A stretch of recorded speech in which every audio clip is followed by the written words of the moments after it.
Hey guys, welcome back to the Great Ace Attorney Chronicles. Resolve. In the last episode, we started the second day of the investigation. We talked a little bit to Iris and had a summary of what was going on.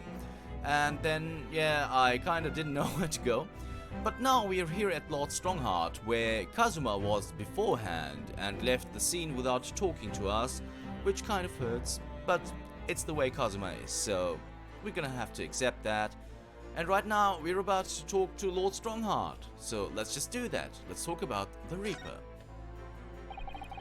Does Prosecutor Asugi believe that Lord von Zieks is the Reaper? I wouldn't know. It was 10 years ago, in that fateful close trial, that Lord von Zieks made a name for himself among the judiciary. But the next trial he fought, he lost. It meant the ringleader of a criminal organization was acquitted, thanks to all the jurors being under duress. But that's awful. The man's freedom was short-lived. He lasted just 3 days. Yes, let me see. He died in a rock slide at his place of work, I believe. Correct. That was the inauguration of the Reaper of the Bailey. And people believe Lord von Zieks was responsible. He was brought to trial himself, but it was shown to have been an accident. So he must have had a solid alibi then. Nevertheless, the mysterious deaths continued. In total, 16 persons perished in unusual circumstances, ostensibly at the hand of the Reaper. That's a long run of coincidences. Well, the Reaper's true identity may be well revealed by this trial. And the impact that revelation would have on the British public cannot be understated. Is that why it's a closed trial? Precisely. So let's talk about the closed trial. This country hasn't seen a closed trial for 10 years. So the last one was the Professor's, the trial of Genshin Asugi. Correct. Actually, we heard that originally you were going to prosecute the trial yourself, Lord Strongheart. Von Zieks entreated me to relinquish the prosecution to him, that he might avenge his brother's death. And here we are, 10 years later. With the son of the man Von Zieks had condemned now looking to avenge his father's death in the same way.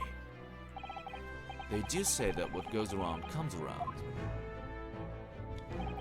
However, it would seem that the new young prosecutor is harboring some ulterior motive as well. Kazuma is? I like my organization to run smoothly in the exact manner that I prescribe. As with the giant clock in here, I won't tolerate a single cog being out of step with the others. Ah, so that's what all these gears are about in here. If the young man refuses to mesh with the others, with other parts of my great machine, I will be forced to take steps. What do you mean? Not something with which you need to concern yourself. In any case, all your questions will be answered tomorrow. Oh, okay. That seems kind of... Now, I shall have to ask you to excuse me. As of this moment, I've been delayed from attending my next meeting by precisely 3 hours. Oh my, that is a long time. And I hold you entirely responsible. Even though we were miraculously managed to fit everything into not even 5 minutes? I wonder if you might agree to us, talking with Prosecutor Asugi. Discussions between the defense and the prosecution outside of the courtroom are generally frowned up upon. However, I will make an exception in this case. Now go. You can find him in his office. Oh, thank you. Oh. Let's go to see him at once, Mr. Naruto. Kazuma's my best friend in the world, but I'm really not at all sure I know how to talk to him at the moment. Okay. but we are going to move. A new location has been added. But we are going to go to prison first, I feel, because it's on the way. So let's just do that first. 2nd November. Local prison. Cell 1. Lord von Zieks is reading a book. Look. He doesn't seem like he wants visitors, does he? But he must have noticed that we're here, surely.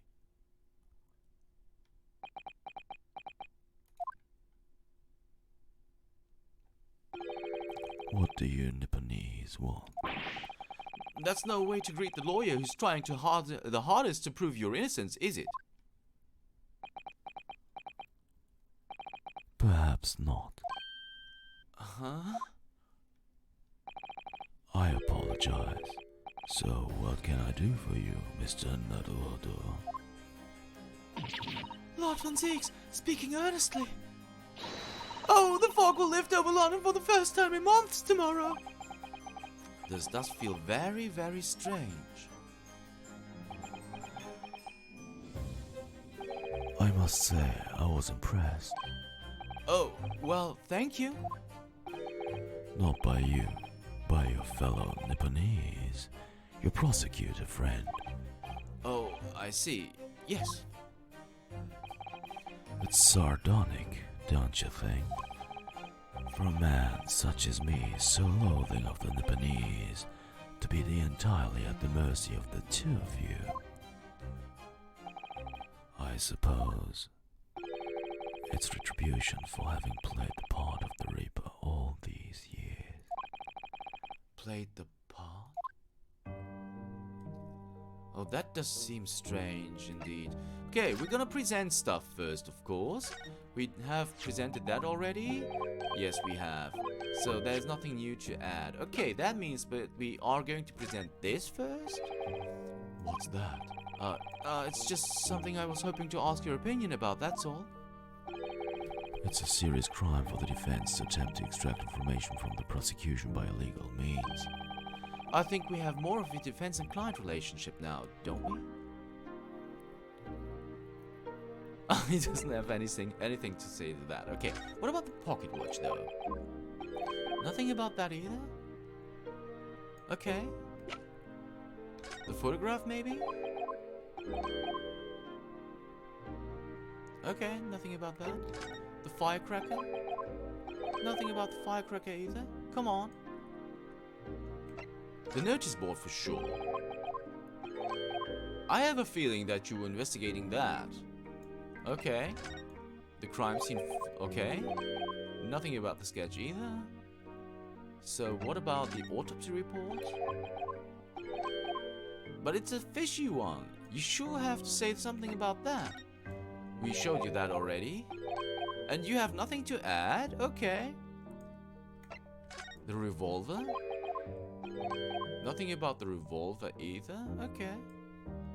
And the red hairpiece? Nothing about that. What about the figurine? Okay, since you had nothing to say about the pocket watch, just makes sense that you don't have anything to say about that. Nothing about the candelabrum either. The photograph. Okay. The dismissal note then. Nothing about that either. What about the letter of introduction? Lord Stronghearts had something to say about it though. And this? Okay.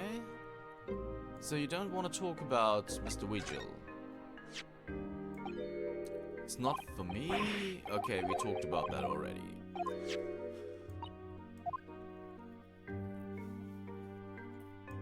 Okay, so let's talk then. The Reaper's identity. You once told me that you gladly allowed people to believe you were the Reaper, because it helped reduce the amount of serious crime that took place in London. If keeping quiet and playing the part benefits the cause, a cause I myself am committed to pursuing, then why would I choose to say anything? But the henchman of a criminal killed by the Reaper attacked you only the other day. And that was just the most recent of many attempts on your life, wasn't it? Someone is clearly profiting from your silence about all this. Someone is using you. Believe me, ever since the Reaper first appeared, I've been doing my utmost to expose him, or rather, expose the organization. It's a whole organization? It's inconceivable that all those accidents were orchestrated by one man. No, the Reaper always appears to have very accurate information about the accused in each case, which can only mean that somebody at Scotland Yard is involved. Someone at... You can't mean... It's taken me many years, but I've finally identified the central figure in this Reaper organization. Tobias Gregson.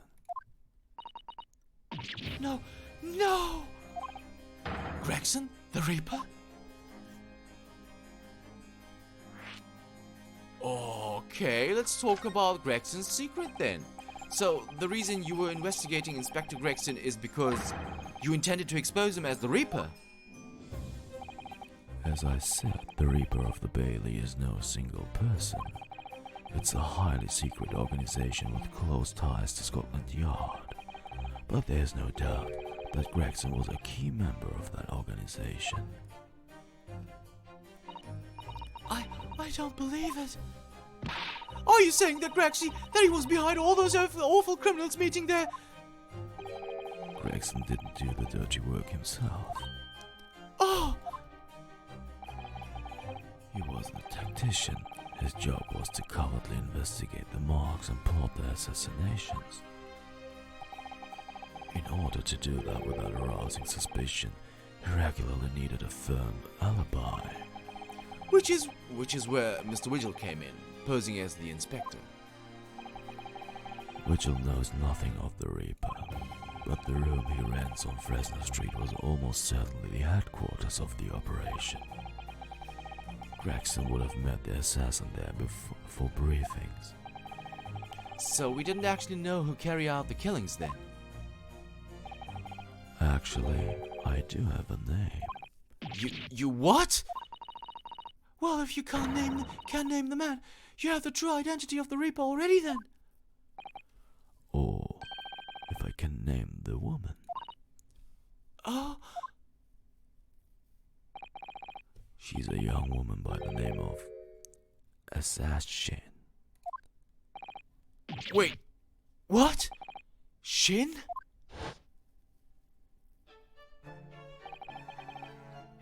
Miss Shin, the true name of a terrifying killer I know only too well. She came to Japan posing as a visiting student and murdered Dr. John H. Wilson. Then, just when it seemed that diplomatic protection would help her escape Japan and conviction, the mysterious woman was herself murdered in a small summer beach hut. And that woman was actually the Reaper of the Bailey? Mr. Naruto, this perhaps isn't the place to discuss. No, of course not. We can't mention it here. The fact that she killed Dr. John H. Wilson. Because Iris doesn't know, and it's very likely that the man was her father. Assassin, I should let father know at once. Yes, I agree. Oh man, okay, if you don't remember, she was the victim in the very first case of this game, and the murderer in the very first game of the first game. So, okay, this is where we are now. So let's talk about Prosecutor Asugi then. Kazuma is... sorry guys, my wires got tangled up. Kazuma, isn't it? Kazuma Asugi. You say he's a friend of yours. My best friend. He's the whole reason I got to come to Britain. It was all on his merits. I have nothing but respect for him. Yes, I understand that only the very best students are selected for such opportunities. and I had a fine demonstration of how sharp he is in the proceedings earlier today. He missed nothing. In fact, his flawless performance very much reminded me of his father. Genshin Asogi, the professor. It's true that the aristocracy at the time was the root of numerous grave societal problems. They were abusing their power, playing with the common man as pawns in politics, in economics, in war. In many ways, Asogi is carrying out a canker from society that we British couldn't deal with ourselves. Oh, I see. But that's precisely why it makes no sense. Clint von Zieks was a noble and upstanding man. He wasn't corrupt. Why did the damn Nipponese have to go and take my brother's life? In spite of having once saved mine. He saved your life? How did that happen? Saving your life? It was 10 years ago, on a foggy night. What was to be the professor's final strike had sent a wave of panic through the capital. So Clint von Zieks had already been killed at this point then? Genshin and I were walking down some back street at a late hour. Of course, at that point, I had no idea of the true nature of the man at my side. All of a sudden,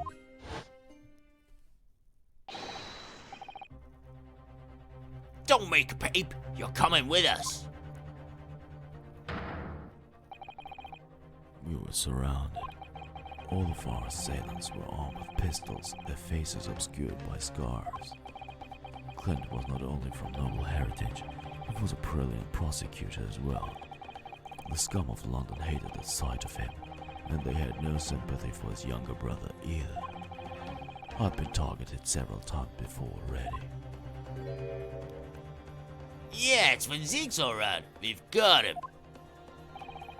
I could hear them murmuring amongst themselves. I knew they were after me, but just when I thought my time had come. If I let them kill you, Clint would never forgive me. It was Asugi's voice, just a whisper in my ear.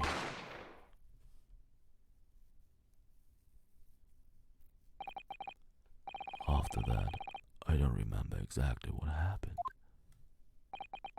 The next thing I knew, there was silence all around. Genshin lay on the cobbled street. Blood was seeping from his left hand. He shielded me.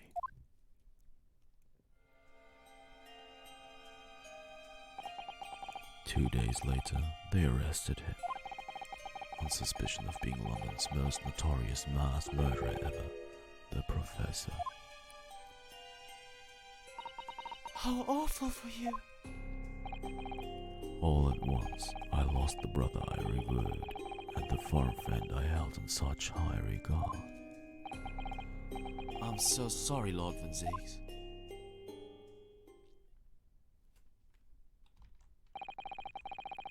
That's the end of my miserable tale. I never thought I'd recount it to anyone. Well, thank you for confiding in me. The Professor, the Reaper, and Inspector Gregson. I wonder just how intimately related they all are.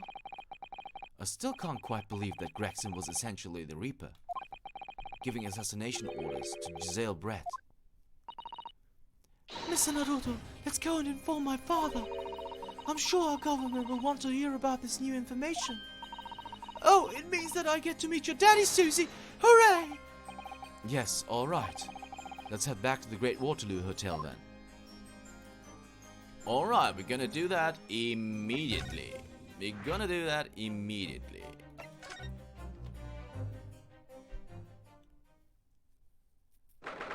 2nd November, Great Waterloo Hotel, foyer. I thought it yesterday and I think it again today. This place is so princely. It's a wild guess, but I have a feeling you'll think the same tomorrow too. My tea is a finer fragrance than whatever they're serving in the tea room here, though, wouldn't you say? Ah, look who we have here. This is an unexpected pleasure. Ah, Father! Ooh, is this your daddy, Susie? How lovely! What a charming young lady. And you are? Oh, really? So you're the author of The Adventures of Sherlock Holmes, are you? That's me, Irish Wilson at your service, sir. Susie's been such a wonderful friend to me over the last year, you know. Well, Miss Wilson, I must say I read your work regularly and with much interest. Sorry. Iris actually lives with Mr. Sholmes, you know, Father. Is that so? Well, perhaps that goes some way to explaining that bright look in your eyes. Hee hee. You wouldn't be smiling so airily if you knew just how bright she is, believe me. Now then, young Naruhodo, it was a pleasure seeing you in action earlier. As an invitee of the symposium, I was allowed to observe from the gallery, after I twisted some arms. And I must say, it was a truly exemplary performance. Oh, well, thank you very much. Although I'm fairly sure you omitted by Kazuma on the end there. No, please don't misunderstand. It was you who impressed me. Really? You didn't miss a step against Asugi, and we all know how capable he is. Really, to have matured in such a fine defense lawyer in less than a year is quite extraordinary.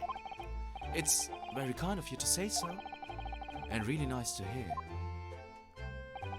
What I saw in court today confirmed what I'd been hoping for.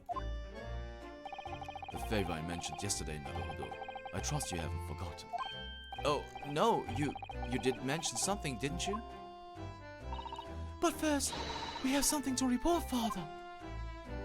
Of course. Shall we take tea while we discuss matters further? I wonder where Judge Jigoku has got to. Alright. A quick look over here. Okay, nothing of interest. We had this already. Okay, everything is fine. Perfect. Very nice. Let's present stuff first. Look at this, Professor Mikotoba. Ah, Kazuma's armband. He was wearing that when he left for Great Britain. How curious, it doesn't strike me at all as odd to see you wearing it. It rather suits you. Oh, are you intending to return it to him? Well, yes, I mean, it has name on it. His name on it should be. Now that we've found it out he's alive, it doesn't make sense for me to keep it. Well, if you ask me, I think Kazuma would be delighted to see you wearing it. Well, I'd feel honored if that were true. Professor Mikotoba, yeah, okay, nothing to say about that. What about this? Do you remember this person? No, you don't. That is unfortunate. What about your letter? You sure have something to say about this. Professor, thank you very much for this letter of introduction. You're welcome. Only too pleased to help if I can. The words Easterner and Westerner mean nothing, really, if you spend time to get to know people. It soon becomes apparent that we're all just humans, and at the end of the day, far more alike than most will admit. It would be wonderful if everybody saw it that way. Sadly, not everybody can. We all have our failings, though. As I said, we're all human. I see now he's such a respected scholar. It's his magnanimous spirit. That is so true, guys. That is so true. Okay, nothing to say about the dismissal note. What about this picture? There's no way he doesn't know who that person is. Although he saw Mr. Vigil in trial. What about the candelabrum? You're very bright. Okay. You couldn't have figured out a timed device like that either. Okay, what about the figurine? Maybe something about that? No, of course not. Okay, that was just stupid to show him then. And the hairpiece? Do you need a hairpiece maybe? Okay, you don't need a hairpiece. The revolver maybe? No, nothing about that. What about the photograph? You know these people, don't you? You don't? Okay. And the autopsy report? You're a doctor? Okay. Doesn't strike you that there is a missing time? Okay. Nothing about that either. So what about the notice? There's no way the notice board does something for him. Okay. Maybe the firecracker? No, of course not. Okay. And Mr. Gregson? Okay. I think you know him though. The pocket watch? Nothing about that either. And the passport? The identification? Okay, nothing about the identification. Okay. That means that we are about to converse. Let us do that about the Reaper. Father, do you know about the so-called Reaper of the Bailey? I've heard rumors. Some members of the judiciary explained it all to me yesterday. Of course, when I was a visiting student here in London, the Reaper was yet to emerge. Right, he didn't appear until after the case when the visiting students had already returned home. Lord von Zieks, who was on the dock today. That was Barok, the younger brother of Clint von Zieks, I believe. That's right, and he is known throughout London as the Reaper, as you've heard. But the truth is, it wasn't him behind all of these mysterious deaths. It was somebody else. I see. So what you're saying is, there's been a professional killer at work here. Exactly. Someone by the name of Assassin, in fact. I beg your pardon? Did you say Assassin? You mean that Giselle Brat woman who was responsible for killing my great friend? Oh no, a friend of yours was killed! Professor Mikotoba, I think perhaps we shouldn't discuss this right now. Because the friend the professor is talking about is Dr. John H. Wilson. And that's not something we want Iris to find out about. Not like this, anyway. Dr. Wilson's death. I've just remembered something. Biscuits! This hotel has the most delicious looking biscuits. That was rather out of the blue. She's doing this deliberately. I think I'll go and see if I can purchase some. I wonder, would you like to come too, Iris? Oh yes! You just tried to leave me behind. So that young girl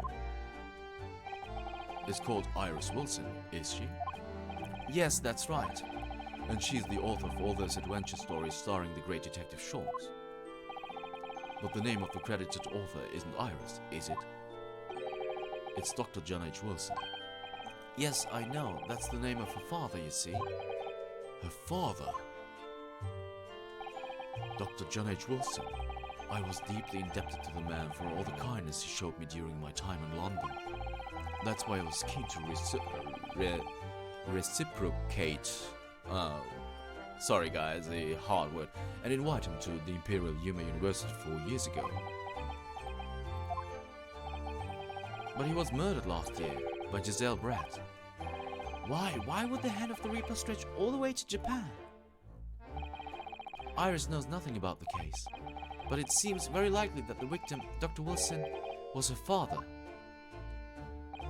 Well, I can't say that we ever spoke about his family, so I don't know if he had a young daughter or not. But I think I can say with some certainty that he was never the great detective's partner.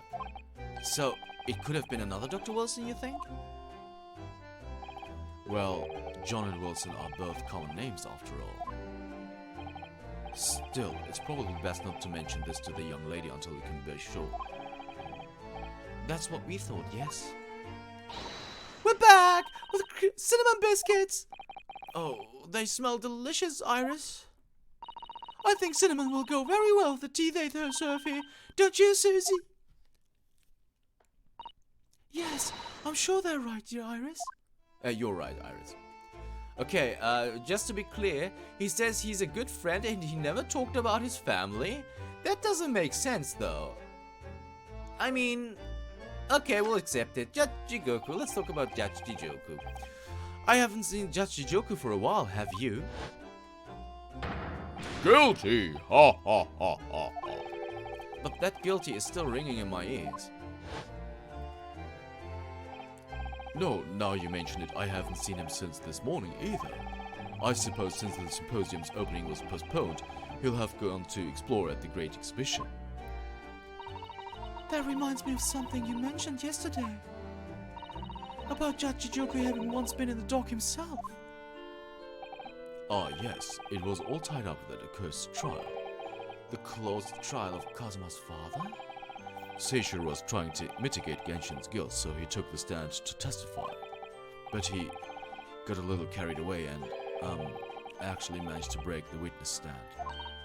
Oh my! He also said some contemptuous word about the British Empire, for which he was charged. Oh dear, although it's worryingly easy to imagine him doing that. Well, it was all right in the end. He was acquitted and returned home to Japan together. Thank goodness. Ah yes, talking of Seishiro. I have a copy of the photograph we all took together yesterday. Please. Oh, what a lovely picture. It certainly seems to show we've arrived in Britain. The commemorative photograph has been entered in the court record. Blah blah blah. A photograph taken in the foyer of the Great Waterloo Hotel on the morning of Professor Mikotoba and Jachijoku's arrival in London for the symposium. None of us had any idea what was coming when we took that, did we? No, that's so true. Alright, so let's talk about the favor. So, you mentioned a favor that you'd like to ask me. Well, this fateful trial that you're fighting, one way or another, it will be over before long. And when it is, I'd like you to accompany me back to Japan. You want me to do... What? Father, what's the meaning of this? Now, Susato, you should understand. You've seen how our courts work firsthand. Japan's judicial system is in its infancy, especially when it comes to defense. Oh, you mean... The Supreme Court of Judicature is in a desperate need of a good defense lawyer.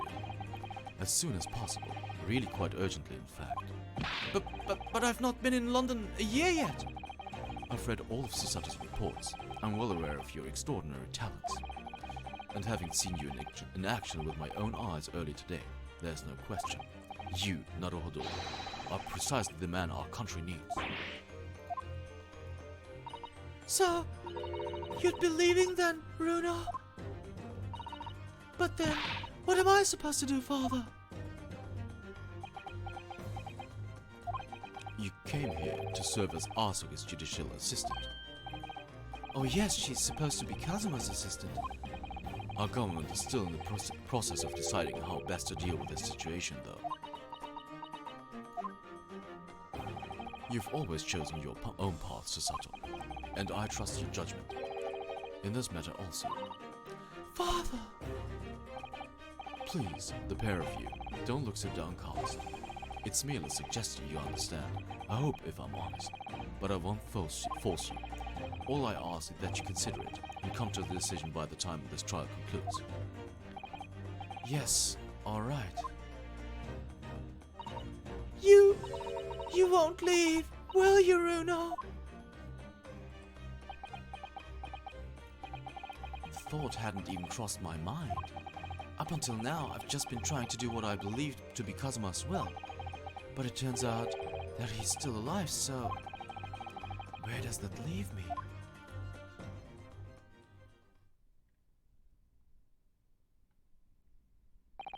Well, if you'll excuse me now, I need to telegram government ministers and the Japanese police with this information about Asashi. Of course, Father, thank you. I'll look forward to the next month's installment, Miss Wilson. Oh good, and please do come back to Baker Street sometime, won't you? We'd love to entertain you. I would be delighted. The best of luck for tomorrow, Naruhodo. And give me a suggestion on your full consideration, won't you? Yes, I will. Going back home.